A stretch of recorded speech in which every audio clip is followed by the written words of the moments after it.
A very good afternoon to all of you. It's an absolute pleasure and a privilege to be a part of this incredible Rajasthan Architecture Festival. I have to make a confession. This is my first outstation travel after 2.5 years. So I have been holed up in Bangalore for all these 2.5 years. And I cannot imagine a better way than getting back into full force by what I have witnessed over these past 2 days. Incredible discussions, stimulating interactions, the exquisiteness of the city, I would say, and obviously the hospitality that IIA Rajasthan is most synonymous with. So it's a wonderful, wonderful feeling being here with all of you. And my heartfelt gratitude to the entire team of IIA Rajasthan for this invitation. I have been amazed to see how efficiently and meticulously and with warmth you all have been working on this event for the past 3 months. And I see Tushar is not here, but I have to say a special thanks to him. When he told me that, I was actually delighted when he told me that the subject of architectural writing, which is my expertise, deserves a platform as huge as this, and gratitude to him for picking me to be talking about it.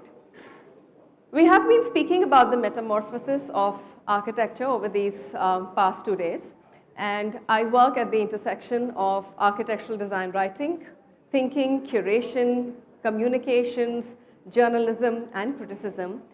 And my topic for today is aligning to an evolution that I would like, or we would like to notice in scripting architecture, which is from thinking to writing architecture. So I started writing when I was just 6 or 7. I used to be a very shy girl, and words were my favorite mode of expression. They could express what I perhaps was not able to verbally communicate, but more than that, they scanned my mind. They were a sort of an inner discovery, and they picked up my deepest of thoughts and emotions, collecting at the fingertips to be released. So that is my essence, and I think that is the power of writing. Ankur Warikoo, an entrepreneur, says, writing is the slowest form of expression, and that is why it works. When you write, you train yourself to pace your thoughts and select the most powerful one from all the thoughts that coexist in the moment.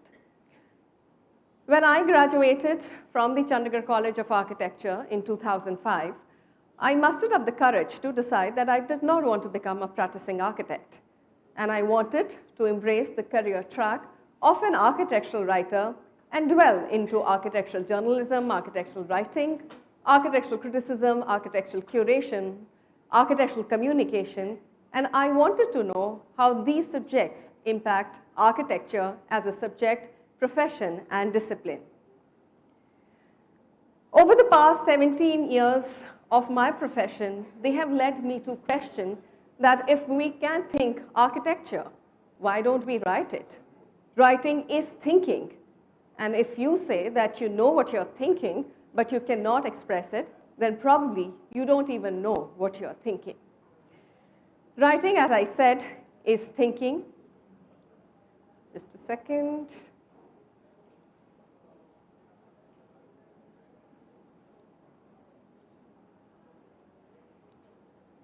So somehow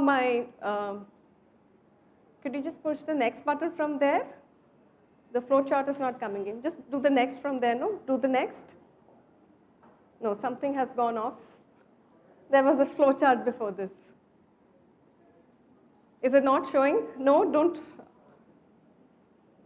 Hold on, hold on. There was a flow chart on this. Is it not showing there? No, it is not showing.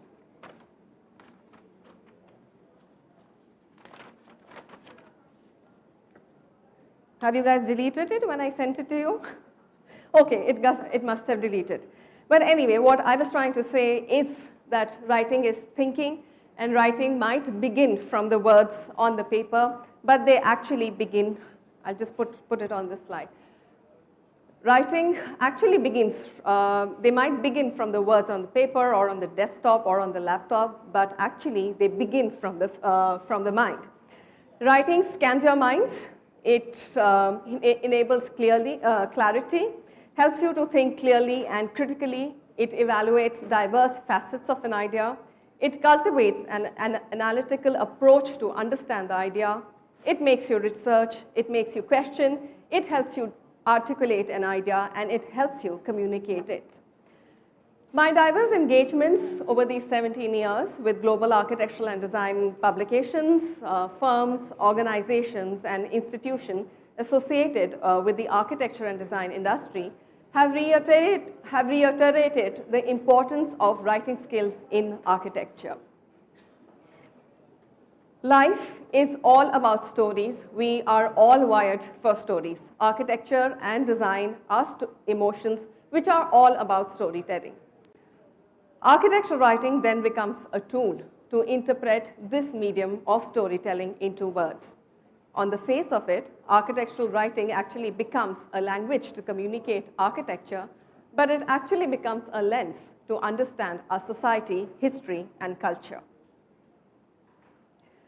So while that may be the holistic intention of writing, but if we have to categorize the intentions of writing, then Shani Raja, a well-known journalist, says that there can be different intentions for writing. We can write to inform our readers, we can write to persuade or convince our readers, or entertain our readers, inspire and motivate our readers, educate our readers, or transform our readers. Sometimes there is just one intention of writing. Sometimes there can be overlapping intentions of writing. Sometimes there can be one primary intention, but a lot of secondary intentions to support that primary intention. Whatever is the intention of writing, everything impacts architecture and the design fields. Architecture and design allow for multidimensional growth and development, and I would like to think that we have progressed enough as a society to understand that architectural training is not and should not be directed only towards churning, practicing architects. Over the last few years, we have seen a number of avenues spring up, and a few of them you can see here on the screen, right from architectural documentation, architectural journalism, architectural criticism, architectural history, architectural research, and architectural communication, and architectural writing forms the core thread for all of them. The next important question is, whom does architectural writing benefit? If it only benefits professionals like me who have taken on the career of an architectural writer, then why am I even speaking about it on a platform that is discussing architecture, cities, and nation building? I would say architectural writing is important, imperative, relevant, and mandatory for anyone who is connected to architecture, design, and building. And all of these whom you see on the screen, of course, for those who want to pursue a career in architectural writing, but also for students of architecture who are expected to dish out number of assignments, thesis report, dissertation reports, and whatnot during the B.Arch or M.Arch. Then architectural writing is also important for architects, designers, practices, and firms who document their designs and build an archive or share and communicate design ideologies. Writing is important for those who want to begin an architectural design discourse. They might want to influence and impact society, city builders, and the government through their writing. Writing is also important for those who want to conduct research in architectural writing, or also for faculty members who would want to use writing or communication as a tool to effectively transfer their pedagogical skills to students. Writing is also important for those who should know what a design conveys, and by that I would mean everyone, including masses and society. Writing is also important for city builders and governments who have to build a city, and they should know what a good design entails. Surprisingly, for most of the younger set of architects, this entire new term concept of architectural writing is very new. But if we dwell deep into the global history of architectural writing, we will realize that the relevance of writing to architecture had been established long back, but somewhere the seriousness got lost along the way. So the first earliest text on architecture to have survived and been discovered was written by Marcus Vitruvius Pollio, whom we most popularly know as Vitruvius, a Roman architect who is most well known for his treatise on architecture, which is called De Architectura. It was published in 25 BCE and rediscovered in 1414. He basically wrote it in Latin as a guide on building projects, and these were 10 different books on architecture pertaining to 10 different themes in architecture, and it was translated as On Architecture and finally as the 10 books on architecture in 1915. Post that, there was Leon Battista Alberti, who was a very well-known Italian architect, author, and philosopher, and he came out with the next major book on architecture, which is called the De Re Edifactoria in 1452, which was again a reformulation of Vitruvius' 10 books on architecture. Before Vitruvius, there have been information that there might have been writers who survived and were present before that, but since there is no concrete information on that, so we generally consider 10 books on architecture as the first book on architectural theory. And post that, there was Andrea Palladio, who wrote 4 books on architecture in 1571.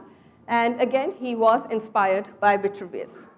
Of course, if we come to modernism and if we come to postmodernism, I know the text is not very clear here, but we have had many master architects who have contributed to architectural literature and have let writing inform their practice.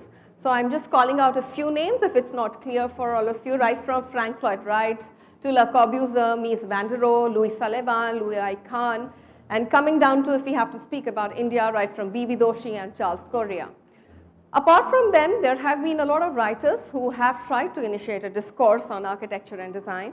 So there have been people who have been non-architects, right from John Ruskin, T.E. Hulme, A.H. Combridge, James Jacob, William Curtis, Lewis Mumford, Ada Louise Huxtable, and then also a lot of trained architects, right from Kenneth Frampton, Paul Goldberger, Herbert Bushram, and if we have to talk about India, then right from Christopher Benninger, Sheesh Berry, Jamini Mehta, Yatin Pandya, Gautam Bhatia, and so many more names that we can all be proud of.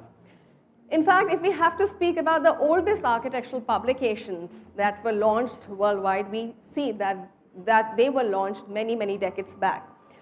UK's oldest B2B magazine, The Builder, which was meant for the entire building industry, was launched in 1843. Architectural Record, one of the oldest magazines of the US, was launched in 1891. Architecture Australia, which was the in-house magazine of Australia, was launched in 1904.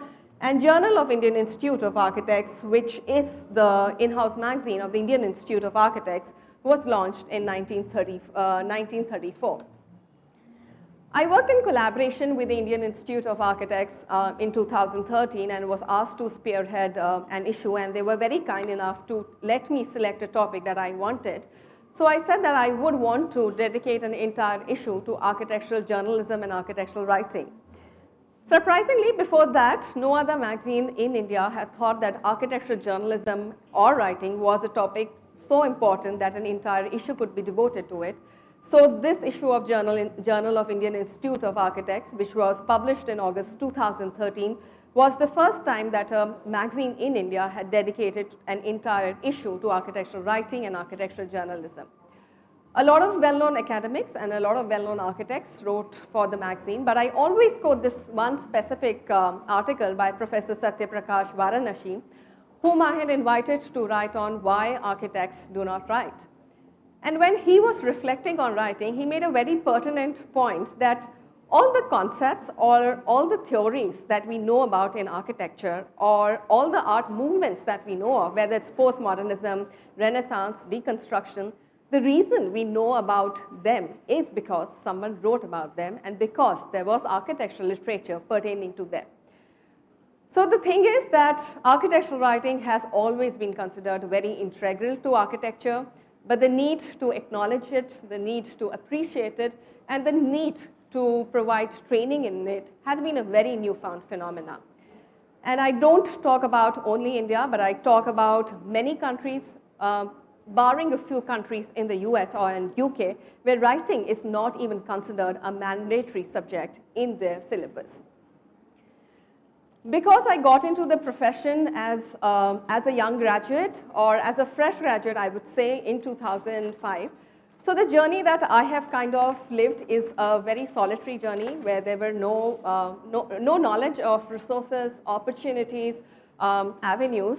Hence, I always knew that the experimentations and the exploration that I would be conducting throughout my journey will be put to some good use. So one of the main aims of my career from day one has been to promote and advocate the subject of architectural writing. And I started by doing it with talks, seminars, orations, conducted a lot of workshops from 1 hour to 3 hours to 5 hours to 1 day to 3 days to 5 days, and then did a lot of master classes on professional and academic platforms. Almost 19 months back, I came out with a 6-week online certified course called Writings in Architecture. And I am involved with conceptualizing, curating, mentoring, and conducting the course. And I'm very blessed that ASICH, which is the brainchild of architect Geeta Balakrishnan, who has anyway held attention over these past few months, they are hosting it. So we finished with the 8th edition of the course last week, and the 9th edition, it begins in July. So we have completed around 8 online batches in 120 plus contact hours, 380 participants, and 15 countries. There are a number of striking learnings that I have gained from this course that I would like to share, because for me, they indicate the fact that people have started understanding the relevance of writing to architecture, and they are trying to align writing to architecture in many different ways.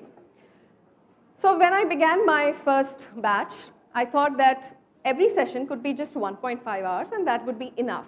But soon after, I realized that that was very little time. So now we end every session at a little more than 2.5 hours.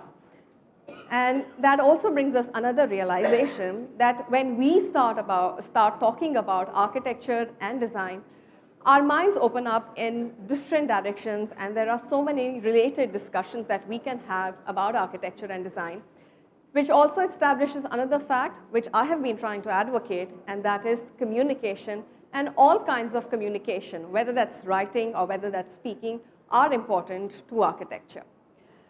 Coming to the participant profile, as opposed to what everyone feels, only 36% of students fill up the entire course, and I'm talking by plotting against all the 8 batches.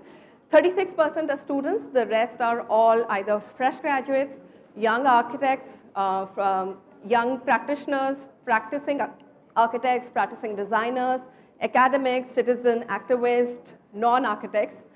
There has been a great diversity in the batch. I have had batches where we have had someone from the first year and a veteran architect in the 70s. There have been some prominent architects who have joined in the course. I have had batches where coincidentally students and faculty from one institution, they have joined the same batch.